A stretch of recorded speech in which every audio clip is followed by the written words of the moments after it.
Bismillahirrahmanirrahim. It's Wafaus Jafri, and today I am going to tell you each and every detail about PMA long course. So you know that PMA long course 150 is advertised now, and the submission of application is going to start from 11th April 2022, and its last date is 15 May and 2022. I am going to change my medium of instruction from English to Urdu. So in order to make each and every statement clarify, so मैं उर्दू में बात करूँगा आपसे ताकि आपको भी अच्छे तरीके से समझ आ जाए और मैं भी अपनी बात बेहतरीन तरीके से आप तक पहुँचा दूँ। तो जैसा कि आपको पता है PMA लॉन्ग कोर्स क्या होता है, Pakistan military academy long course 150 course advertise हो चुका है और इसकी जो सबमिशन ऑफ फॉर्म है वो आपसे 11 अप्रैल 2022 से आपने ऑनलाइन एप्लीकेशन सबमिट कर सकते हैं। PMA लॉन्ग कोर्स से अगर आप सिलेक्ट होते हैं तो आप आर्मी में डायरेक्ट सेकंड लेफ्टिनेंट जो है वो सिलेक्ट हो जाते हैं और इसे लॉन्ग कोर्स इसलिए बोला जाता है क्योंकि इनकी मुद्दत बहुत ज़्यादा होती है। ये जो लोग सिलेक्ट होते हैं और ये जाके आगे major lieutenant colonel brigadier general और लेफ्टिनेंट जनरल और इवन के जनरल तक भी जाकर यही लोग ही रिटायर होते हैं, इस वजह से इसको लॉन्ग कोर्स बोला जाता है। अभी हम बात करते हैं स्टेप बाय स्टेप कि आपने करना क्या है, आप सिलेक्ट किस तरह हो जाएंगे। सबसे पहले मैं आपको बता देता हूँ सिलेक्शन प्रोसीजर ये होता है कि जैसे ही 11 अप्रैल से आपने अप्लाई करना है उसके कुछ ही दिनों बाद आपको बुलाया जाएगा इसके इनिशियल टेस्ट के लिए।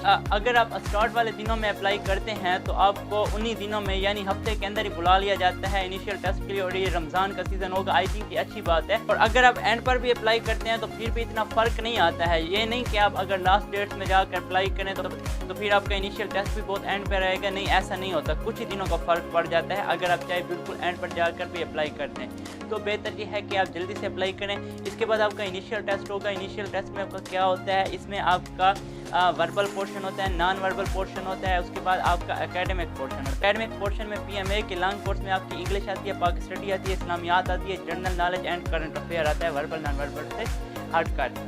और ये आपका होता है इनिशियल टेस्ट की आप अच्छे तरीके से तैयारी करें। तैयारी किस तरह से करनी है वो मैं आपको नेक्स्ट वीडियो में बताता हूँ, अभी मैं आपको सिर्फ प्रोसीजर बता रहा हूँ। उसके बाद देखें आपका होता है या फिजिकल टेस्ट होता है या मेडिकल टेस्ट होता है, ये उन पर डिपेंड करता है वो आपका कौन सा टेस्ट वो पहले लेते हैं। वो आपका फिजिकल टेस्ट भी पहले ले सकते हैं, वो आपका मेडिकल टेस्ट भी पहले ले सकते हैं। फिजिकल टेस्ट में आपकी रनिंग होती है जो आपने 8 मिनट में 1 माइल कंप्लीट करना होता है यानी 1.6 किलोमीटर। उसके बाद आपने पुशअप्स लगाने होते हैं, पुशअप्स इस तरह से होते हैं, आपने 15 करने होते हैं। पुशअप के बाद आपके चिन अप्स होते हैं यानी आपने लटक कर इस तरह से खुद को ऊपर उठाना पड़ता है। तो ये आपने सिर्फ 3 करने होते हैं, इसके कोई नंबर नहीं होते, ये सिर्फ आपने पास करना होता है। 3 मिनिमम 3 मैक्सिमम आप जितने भी कर सकते हैं। इसके बाद आपके सिटअप्स होते हैं। सिटअप्स ये होते हैं आपने कमर के पर लेट कर अपने पेट के जरिए आपको अपने आप को ऊपर उठाना होता है हाथ से पीछे बांध कर। तो ये सिटअप्स होते हैं, ये बहुत ईजी होते हैं सिटअप्स, इसमें कोई मुश्किल बात नहीं है।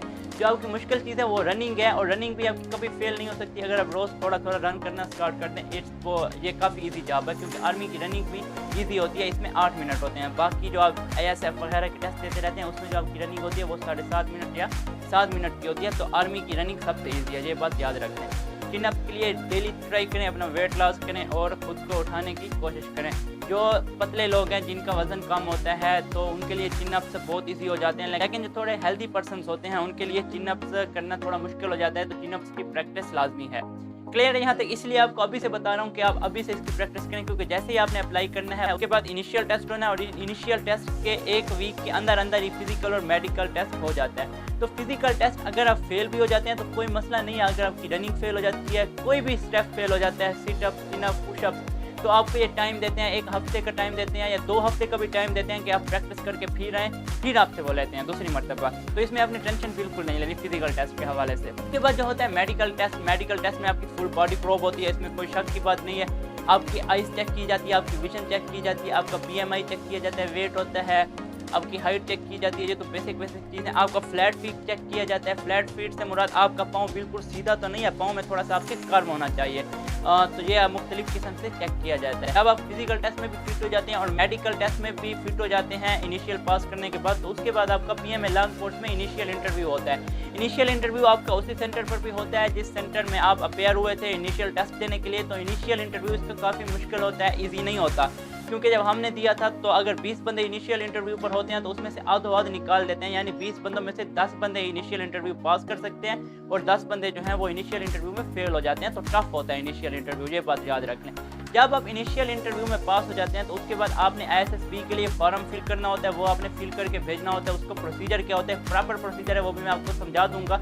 जब आप वो फॉर्म भेज देते हैं उसके बाद आपको 2 से 3 मंथ के अंदर अंदर ही ISSB का लेटर आता है और आपने ISSB पे अप्रोच करनी होती है। उसके बाद आपका 4 से 5 दिनों का ISSB होता है और जब ISSB आप क्लियर कर जाते हैं तो उसके बाद आपको कॉल लेटर आता है आपकी रिकमेंडेशन का, अगर आप रिकमेंड होते हैं। उसके बाद आपका दोबारा से मेडिकल होता है और इसके बाद आप सिलेक्ट हो जाते हैं। तो ये प्रॉपर प्रोसीजर होता है PMA लॉन्ग कोर्स का। इसमें आपने स्टेप्स देख लिए हैं, यानी पहले आपने अप्लाई करना होता है, उसके बाद आपका इनिशियल टेस्ट होता है, इनिशियल मेडिकल टेस्ट होता है, इनिशियल फिजिकल टेस्ट होता है, इनिशियल इंटरव्यू होता है और उसके बाद आपका जाकर ISSB होता है। ये मिनिमम 4 मंथ का प्रोसीजर होता है और मैक्सिमम आपके 6 मंथ का प्रोसीजर होता है। इसके अंदर अंदर ही आपको रिजल्ट मिल जाता है। ये दूसरी गवर्नमेंट जॉब की तरह कोई लेंथी प्रोसीजर नहीं है, यानी इन शॉर्ट टाइम में आपको इसका रिजल्ट मिल जाता है। तो ये इसका सारा प्रोसीजर था। अब मैं बताता हूँ इस पर कौन कौन अप्लाई कर सकता है। तो अगर आपने FSC की हुई है तो आप इस पर अप्लाई कर सकते हैं। जिन्होंने पिछले साल FSC किया, जो अभी जो FSC के सेकेंड ईयर में हैं और जिन्होंने अभी एग्जाम देने हैं वो भी होप सर्टिफिकेट पर अपने फर्स्ट ईयर की मार्क्स की बेस पर अप्लाई कर सकते हैं। अगर आपके 60% से अबव मार्क्स हैं तो आप अप्लाई कर सकते हैं अगर आप पाकिस्तान के शहरी हैं तो। और अगर आप फाटा बलोचिस्तान के जो सिंध के रूरल एरियाज़ हैं उनसे आप बिलोंग करते हैं तो आपके 55% मार्क्स भी चल जाते हैं। आपकी जो हाइट है वो 5 फीट 6 इंचेस होनी चाहिए मिनिमम, और मैक्सिमम जितनी भी अच्छी हो बेहतर है। आपका जो वेट है ये आपकी BMI पर डिपेंड करता है, आपकी हाइट पर डिपेंड करता है। नॉर्मली अगर आपकी हाइट 5 फीट 7 इंचेस है या 5 फीट 6 इंचेस है तो आपका जो वेट होना चाहिए ये 62 से 68 के दरमियान में होना चाहिए। और इसी तरह से अगर आपकी हाइट लंबी है तो आपका वेट फिर ज़्यादा होना चाहिए। मिनिमम वेट आपका इस BMI के लिहाज से 55 किलोग्राम होना चाहिए। फीमेल भी अप्लाई कर सकते हैं। फीमेल की हाइट इसमें मिनिमम 5 फीट 2 इंचेस होनी चाहिए और उनका जो वेट होता है वो उस BMI के लिहाज से उसी टाइम मेजर किया जाता है। तो फीमेल के लिए भी सारा प्रोसीजर इसी तरह से है।